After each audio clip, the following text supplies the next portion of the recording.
Well, thank you first of all for tuning in to my first ever vlog.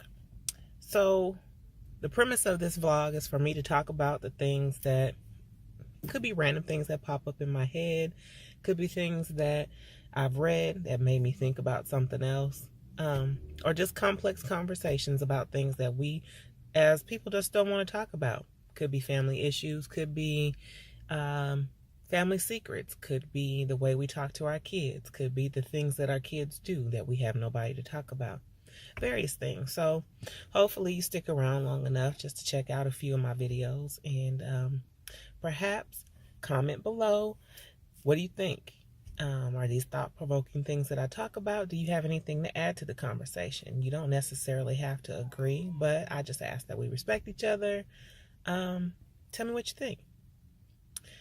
One of the first things that I thought about today, I read an article a friend of mine posted, just a random, hey, did you know, about a male anglerfish. Now, what does an anglerfish, female anglerfish, and the average single female have in common? Well, let's talk about it. So, the article mentioned that the male anglerfish is much smaller than the female anglerfish. And as you know, the anglerfish live deep in the sea. So we don't see these fish. Anyway, the mating ritual of the male and female angler is such that the female anglerfish, being much bigger, let me put it this way. When the Bible mentions that when a man and a woman marry, the two become one. So these fish take this literally, where the male fish technically blends with the female anglerfish in that his eyes and his gills, they just atrophy. They go away. They are no more. He is now melted into her body. There's one bloodstream. They mate.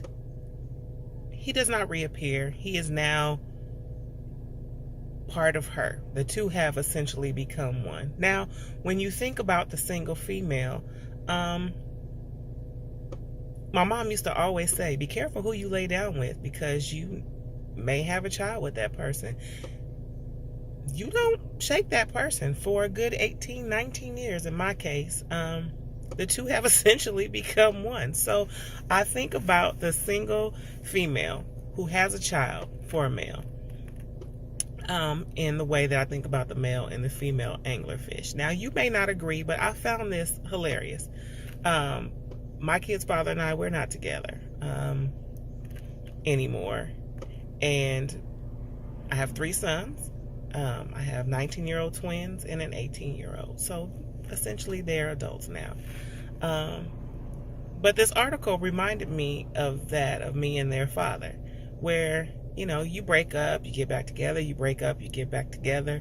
But you're not really rid of that person because you have these kids. So you have become one. I did not ingest his eyes or his gills, so he is not part of me for my entire life. I mean, the female anglerfish lives about 30 years, so we're divorced now, so I have not latched onto him for the remainder of my God-given life. Thank God. But I had to think about male and female relationships when I read about these fish. I mean, you really have to be careful who you lay down with. Otherwise, you will ingest him and be stuck to him for the rest of your life.